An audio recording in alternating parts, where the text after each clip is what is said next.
In this session of our study of predestination, I want to focus our attention on the sovereignty of God. And one of the reasons why I think it's important that we really begin here with our study of the doctrine is that here is an area in which virtually all Christians agree. We agree that God is sovereign. How we understand the sovereignty of God may differ from Christian to Christian, but certainly we would all make the confession that God is sovereign.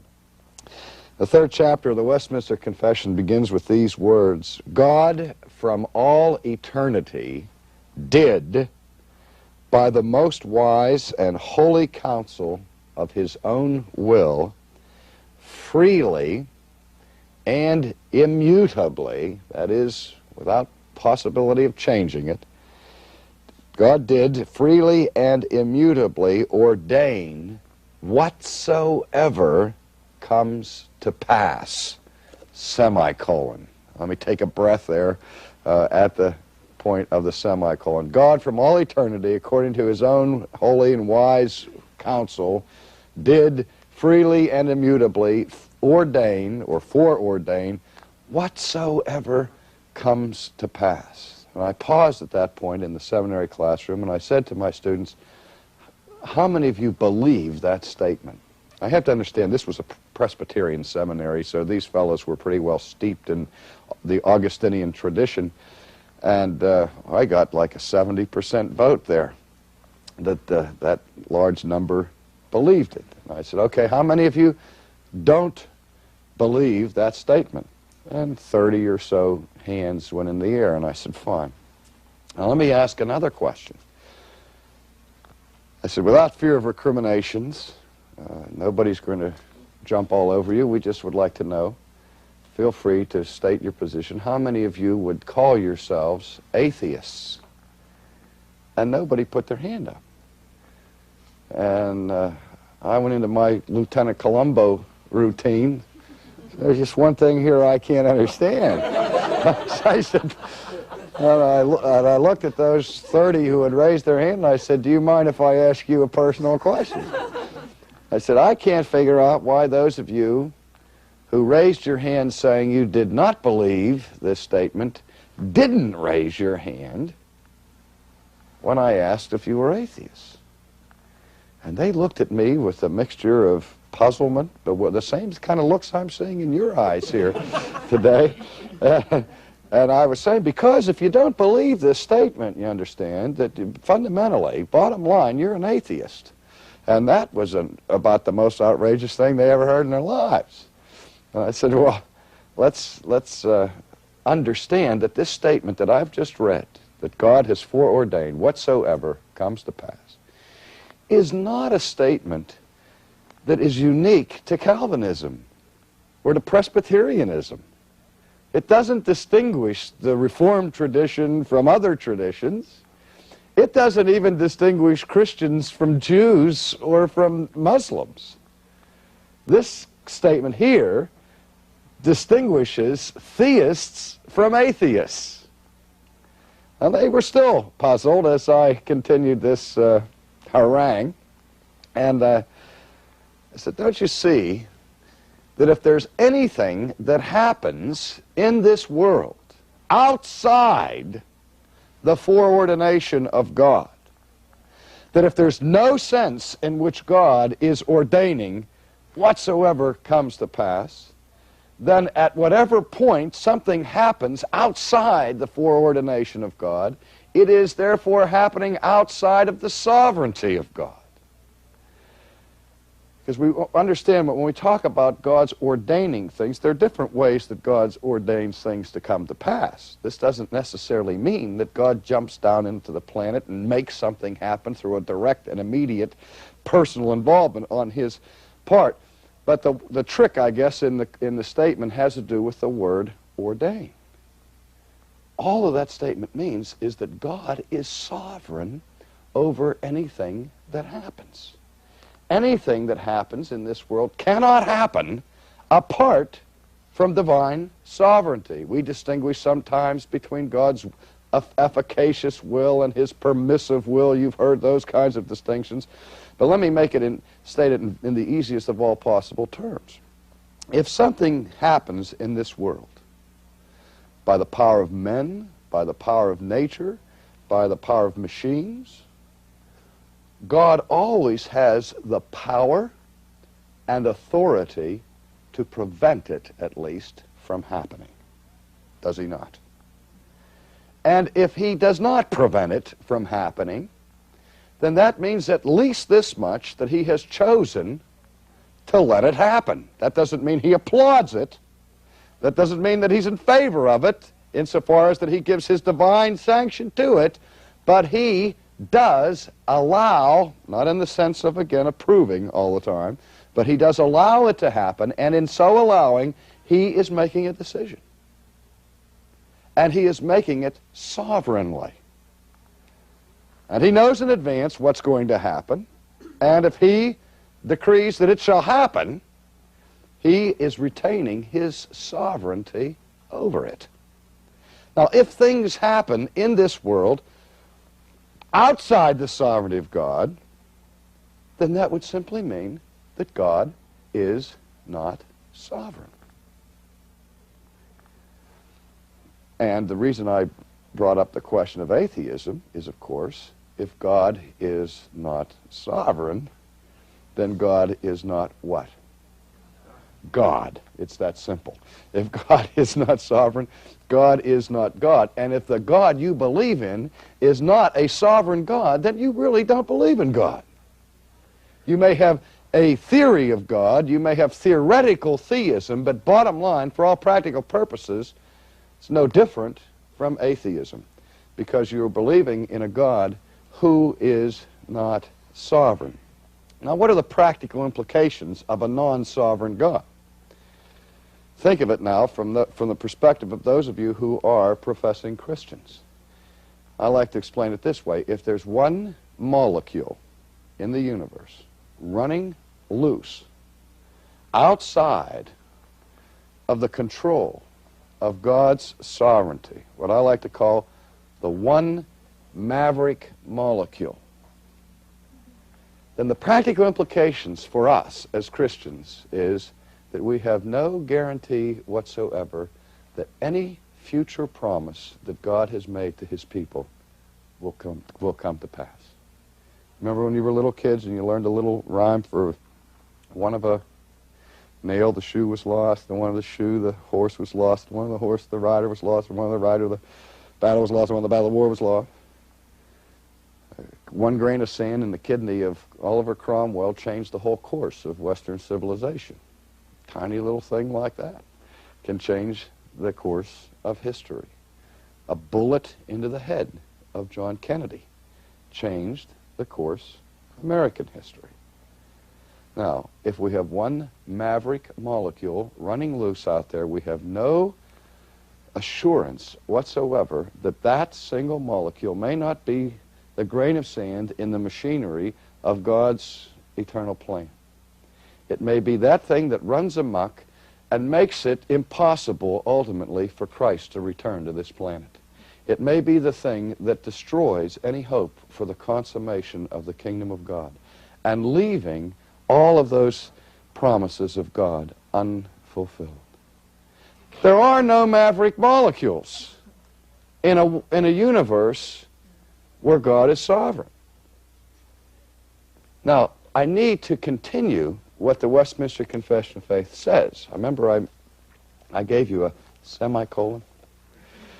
After that semicolon, the confession is quick to add that though God ordains whatsoever comes to pass, yet he does it in such a way as thereby neither is God the author of sin, nor is violence offered to the will of the creatures, nor is the liberty or contingency of secondary causes taken away, but rather established.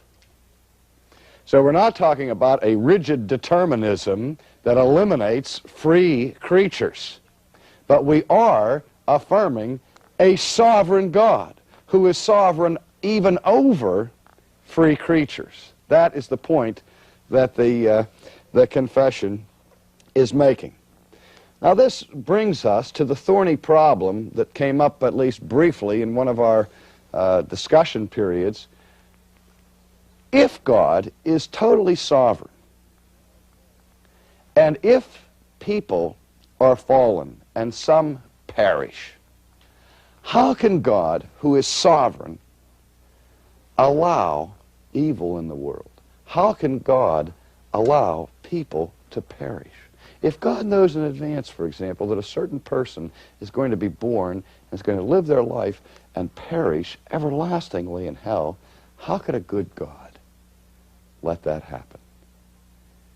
To set the problem even more graphically for you, let's consider for a moment the relationship of a sovereign God to a world that is fallen. Because two things that all Christians agree on. One, that God is sovereign, and two, that the world is fallen. Don't we all agree on that? Certainly, there's no dispute on that point between Calvinists and Arminians, Augustinians and semi-Pelagians. We all agree that God is sovereign, and we all agree that men are fallen. It's the question of the relationship between a sovereign God to a fallen world that now grasps our concern and our attention. There are basically four ways in which God can relate as a sovereign God to a fallen world. Number one, God could decide to give no one who is fallen an opportunity for salvation. His love is a just and a holy love. And a just and holy God is never required to love a rebellious creation to the extent of extending mercy to it. He could love fallen man and punish fallen man whom he loves as an expression of his justice. More on that later. Let's keep our eye now on the four things that God could do. He could decide that I will provide no opportunity for anybody to be saved. Now, before we go any further, let me ask you this question. If God decided not to save anybody, would there be anything wrong with that? No. If God decided to punish the entire human race for the human race's rejection of God and rebellion to God, the only objection we could give at that point is that God is just. And that's hardly an objection. I mean, can you imagine the attorney standing up into the courtroom and saying, "Objection, Your Honor, I don't like that decision because it's just." How far would that go? I mean, God would be perfectly justified to exercise justice against an unjust creation. But you see, lurking behind all of this is somehow the assumption that God, if he's really going to be a good God, must be merciful. And as I've often said to my students, that's one of the greatest pitfalls in Christian thinking. As soon as your mind tells you that God must be merciful, or that God ought to be kind, as soon as you think for a second that God is obligated to be merciful, a bell ought to go off in your head and alert you to the fact that you're not thinking about mercy anymore. Because by definition, the big difference between mercy and justice is that mercy is never, never, never obligatory. Mercy, by definition, is something God doesn't have to do. It's something that God does voluntarily, freely. But as soon as you think he owes us mercy, you're not thinking about mercy anymore. Justice can be owed, but mercy is never obligatory. Do we get that? We have to understand that principle. Okay, that's one option. God could have said, nobody on this planet, since all have sinned and fallen short of the glory of God, and he perceives from all eternity, he sees us, he sees our fallenness. He says, he could decide to provide no opportunity for salvation. All right? Second thing is, he could provide an opportunity for everyone to be saved.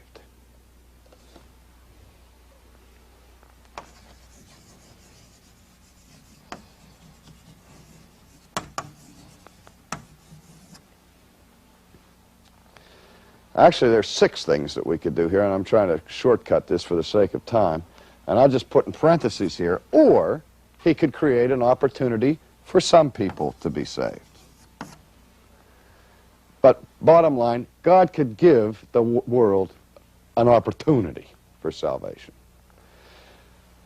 And set it up in such a way as that everybody, or some of the people, at least had a chance to be saved, but there's no guarantee that anybody would ever be saved. Okay? That's what we mean by opportunity. God is an equal opportunity redeemer in this scheme. The third option is that God, exercising his power and his sovereignty, could intrude into the human situation, not only providing an opportunity for salvation, but by so working in the hearts of fallen people, ensure the salvation of some. Or, let's put it this way, ensure the salvation of everybody. That is, God can intervene for everybody, ensuring their salvation.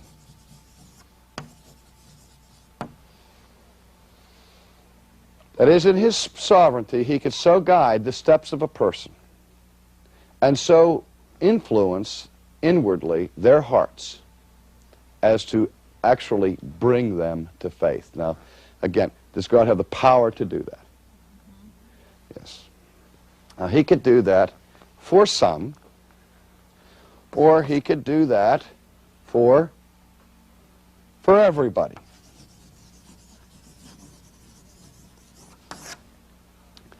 Now, these are different options that God had, or has. What we're trying to get at in this course is what, in fact, has he done?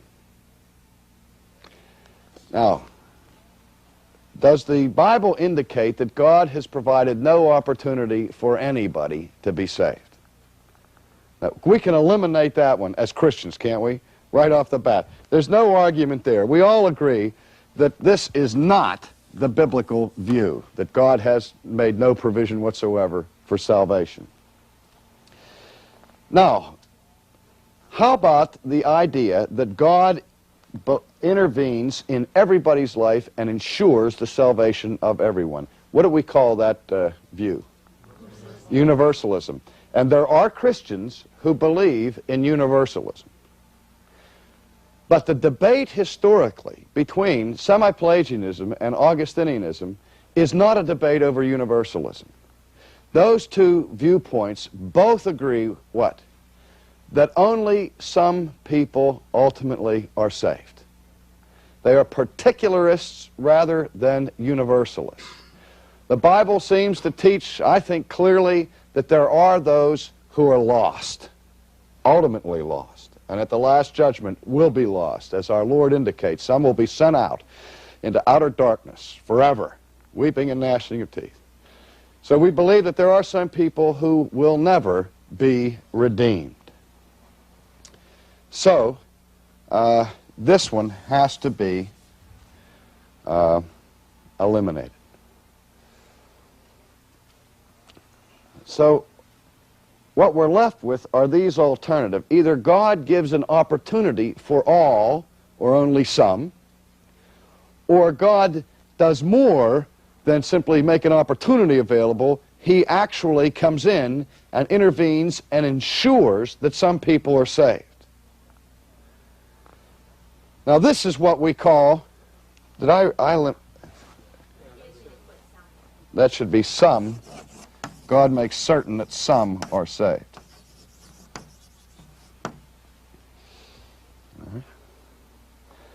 Now, this is the position of Augustinianism, that God ensures the salvation of the elect, or of those who are predestined to be saved.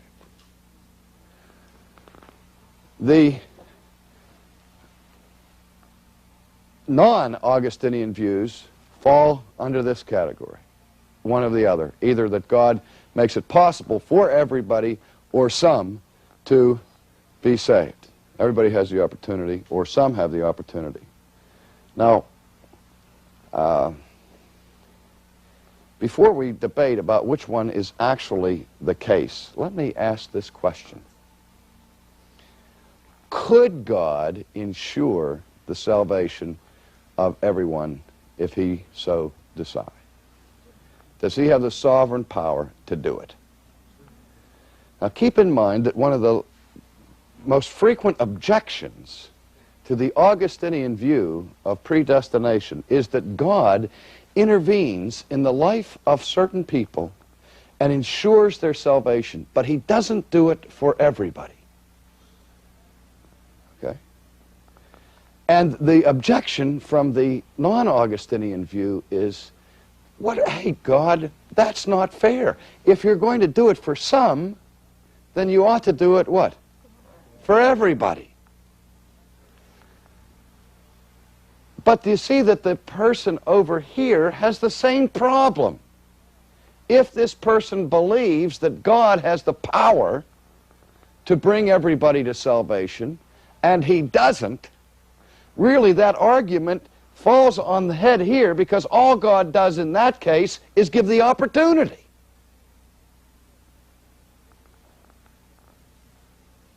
To fallen men to be saved. In this one, God does more than give the opportunity.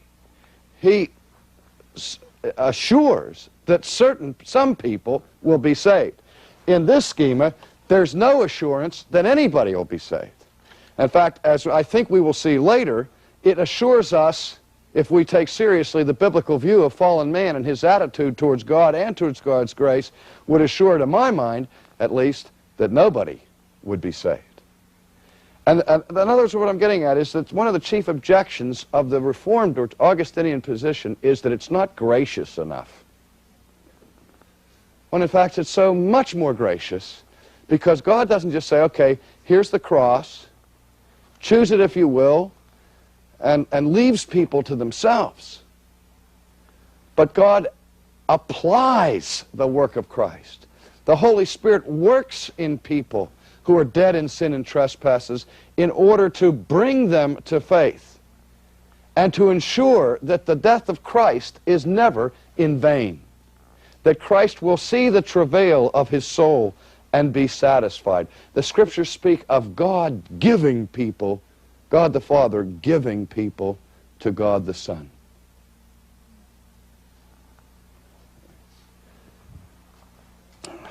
So what we have here is that the one scheme, what it has going for us is that at least theoretically the opportunity is given to everybody. Anybody who believes in the gospel can be saved. However, there are millions and millions and millions of people who never hear the gospel, who in fact don't have the opportunity. The only real opportunity, the only thing we can really talk about here is that some have the opportunity. Some who are not predestined have the opportunity to be saved. That is, this argument would be everyone who hears the gospel, at least, has an opportunity to say. But God has not made sure that everybody in the world hears the gospel. Could God make sure that everybody in the world hears the gospel? Could God print it in the clouds if he wanted to? Yes, but he doesn't. And so we are left with that problem that God does not do everything that God conceivably could do within the bounds of his own righteousness. He does not do everything conceivable to ensure the salvation of the world. Now, why not? I don't know. I have no idea. Why not? I know that he doesn't. That much is clear. And I know that there's no shadow of turning in him. I know that that God is under no obligation to save anybody. And I know that God does save somebody. But God is God. And God reminds his people of one crucial principle of divine sovereignty. And we will look at that more closely later on in this course, where God reminds Moses, and then later the church through Paul, of his divine prerogative. I will have mercy upon whom I will have mercy. God never owes mercy. Real quickly, if God only saves some people, we have to understand that we have two groups of people in the world, the saved and the unsaved, but they are all part of a group of sinners.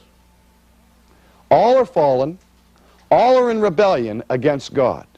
What God does, according to the Augustinian view, is that he sovereignly elects and chooses and redeems some, and the rest he passes over.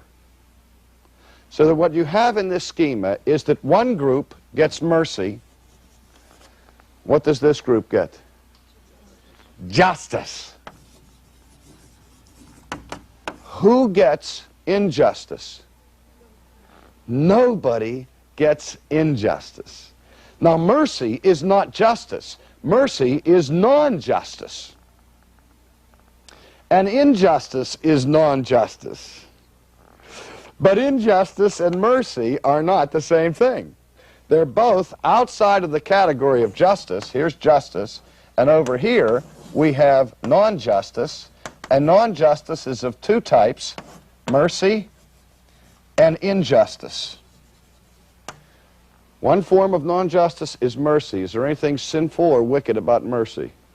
No, mercy is perfectly good. Is there anything sinful or wicked about injustice? Yes, injustice is a violation of justice. Injustice is sin. Injustice is evil. Now, if God gave mercy to this group and injustice to this group, then God would have his integrity compromised. But God gives justice to one group, mercy to another group. Nobody has ever been a victim of injustice at the hands of God. All right, I need to stop at that point and say to you that in our next session we will consider where man's free will comes into play in all of this.